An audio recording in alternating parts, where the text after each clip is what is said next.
barbell and rack might be the most powerful quad building setup you can own.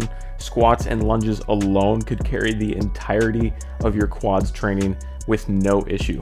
But that doesn't mean you can't get even more out of a very basic home gym setup. And today I'm going to show you how to do exactly that with no machines required.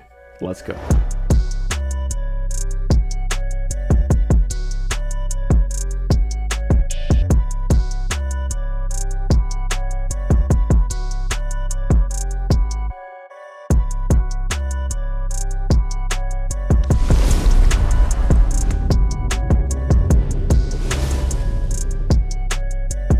What's up guys, Kyle with HypertroFit.com, the best place to design your home gym and develop your training program. Today we are solving quad training in a home gym, and this is a muscle group that's pretty straightforward because for the most part it's already kind of solved after most people have taken the first steps to building a home gym.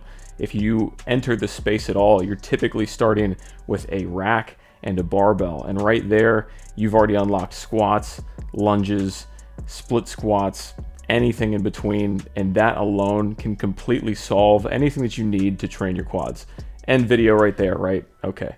Now, what I want to show you today is something a little bit more interesting than just squats and lunges, because while those are great exercises, we can get more out of the equipment that we already have. Squats themselves come in a variety of different options. We have the barbell back squat, the front squat, split squats, tons of different variations, just to name a few, and these are something that you should be continually progressing over time, provided you don't have any injuries or issues performing them.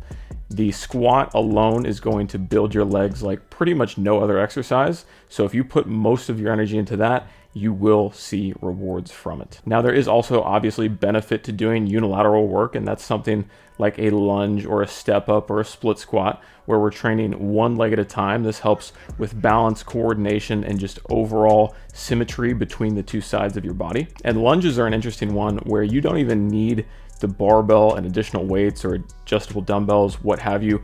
Just body weight lunges are plenty, and if you don't believe me, the next time you train, try to do 400 lunges, 200 per leg, and let me know if you needed extra weight. I promise you, you don't. And there are some freaks out there who for the next 10 years can go and do back squats and tons of walking lunges and be completely content with their training. But what I want to show you today is a way to make this a little bit more interesting. See, there is one hole in your home gym training space when it comes to quads, and that is a pure isolation exercise. Think a leg extension. So if we pull up GymScape, you'll be able to see that from this basic configuration, looking at just a power rack, barbell, adjustable dumbbells, and a weight bench, that we don't have an isolation movement because we don't have a leg extension in here. Now, one exercise you may be thinking of right off the bat is a sissy squat. And while technically, yes, you can perform this without any extra equipment, it can be awkward. It's also very hard to load. It can be tough on the knees. It's just not a great exercise long term. So to solve our isolation quad exercise issue, I've got two different exercises. The first one is a bilateral movement called the somersault squat. This is something that can be loaded with a dumbbell, a kettlebell, or a barbell, and is a very unique movement in that we are basically doing a leg extension backwards.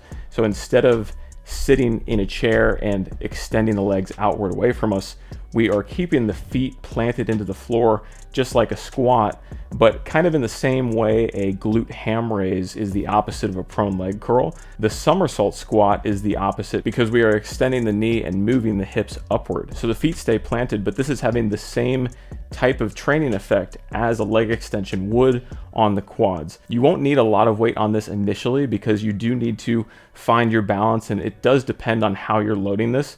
I would say that loading this with a single dumbbell or kettlebell held between your legs with your arms braced on your legs is the easiest way to balance. But then as you progress beyond that, you can actually use a barbell, keep this in the crease of your hips as you go down, and then just focus on extending the knees to come back up to the top. And you'll notice it doesn't matter if you round your back on this because your back is in no way loaded here.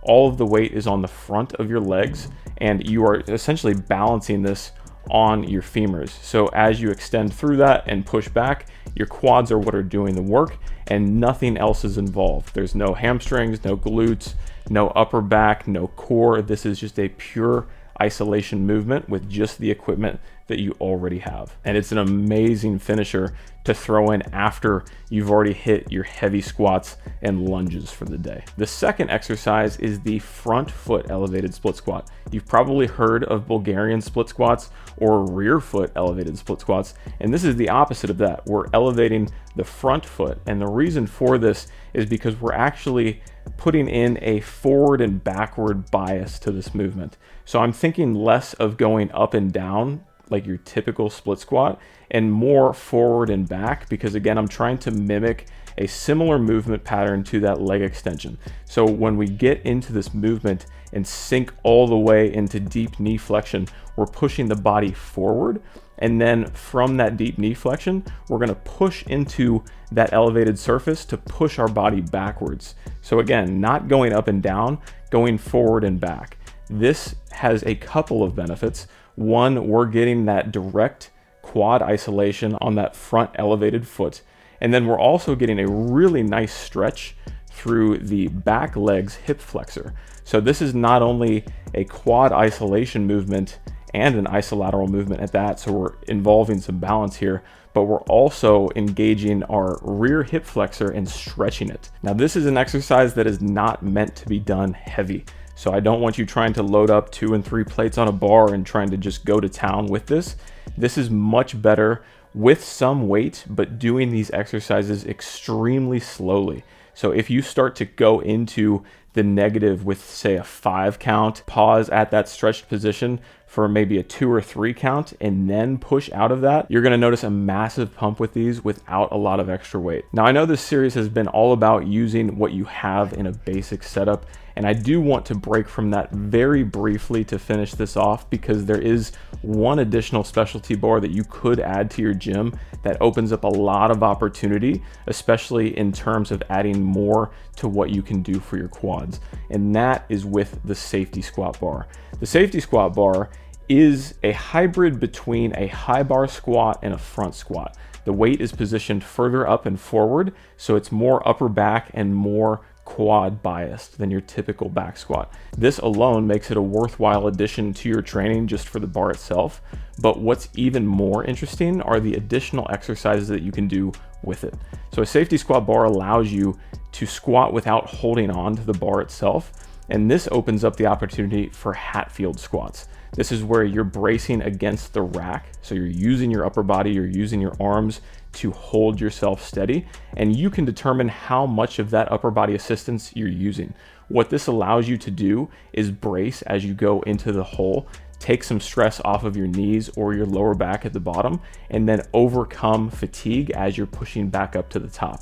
I would actually consider this very similar to a hack squat in the way that it feels when you find the right footing and the right weight. Beyond Hatfield squats, safety squat bars also open up the possibility for building your own pendulum squat within your rack. I've done a video on this before, and if you're really interested in the best bar for that, it's actually the Mars bar. Now, that is a very expensive bar, and I wouldn't just buy it if you're only interested in the DIY pendulum build, but it is an option. I've done reviews on that. I've done a video on setting up the pendulum squat. I will link those for you, but suffice it to say, these specialty bars open up a lot of opportunity for machine-like movements out of your rack without anything extra. So yes, it is an extra bar. It is additional to the basic home gym setup, but it is one of the most bang for your buck options, especially if you're trying to add a little bit more to your lower body training. So to wrap things up, before you clicked on this video, your quad training was already solved.